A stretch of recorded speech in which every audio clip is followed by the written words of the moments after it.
reka gaseke k'amakuru yacu tugapfundurire mu karere ka Kamonyi. Kuri uyu wa gatanu tariki ya 11 Ukwakira 2024 nibwo twasuye wa mugore witwa Musengamana Beata utuye mu karere ka Kamonyi wahanze indirimbo Azabatsinda Kagame, atubwira ko kuri ubu afite ishimwe rikomeye cyane kubera ibikorwa byiza umuryango wa FPR Inkotanyi wamukoreye kubw'igihangano cye yashyize hanze mu gihe cya campaign kikanezeza abanyarwanda bose ndetse n'umuryango wa FPR Inkotanyi. Nabyakiriye neza cyane, ndimo ndabyumva kuva mu birenge kugeza mu mutwe n'ibyishimo gusa, mu mutima aho birarenze, n'ibyishimo byinshi kuri njye n'umuryango wanjye.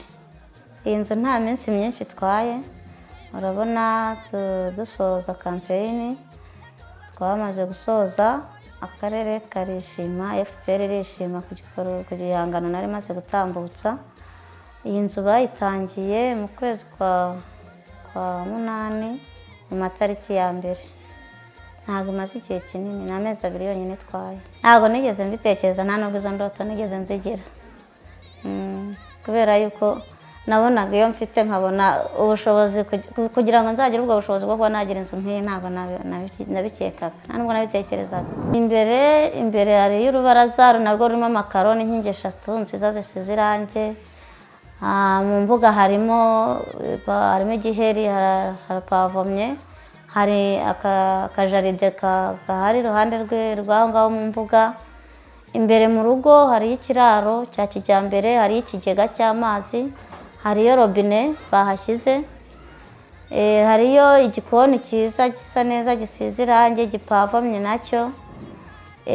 Ibyumba nabyo 3 birahari bishashe neza, birimo amamatera asobanutse, amakuvurero, amashuka.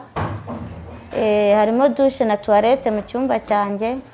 Mbese ni inzu ubona yuko isobanutse.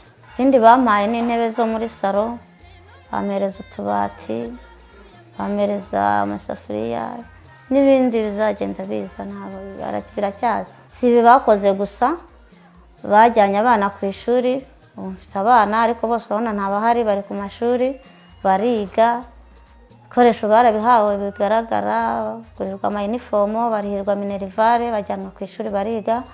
Ibyo byose ni FPR.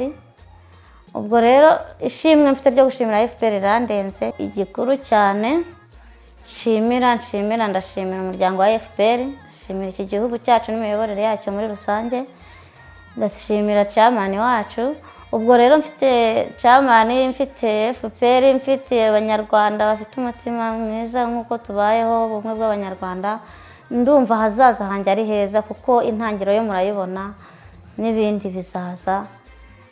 Ishimwe rikomeye cyane, ibyishimo ni byinshi, ibyiyumviro byanjye ni byiza, ndetse n'ejo hazaza hanjye ndabona ari heza. Abanyarwanda ndabashimira cyane uburyo bakunze igihangano cyanjye, kandi barakoze kunshyigikira, barakoze kumpamagara, barakoze kunshimira, kumpa courage. Abanyarwanda ndabakunda, nabo bakunda u Rwanda. Ikindi nababwira muri iyi manda perezida atangiye, dushyiremo imbaraga, tumufashe, dukomeze twubake ibikorwa.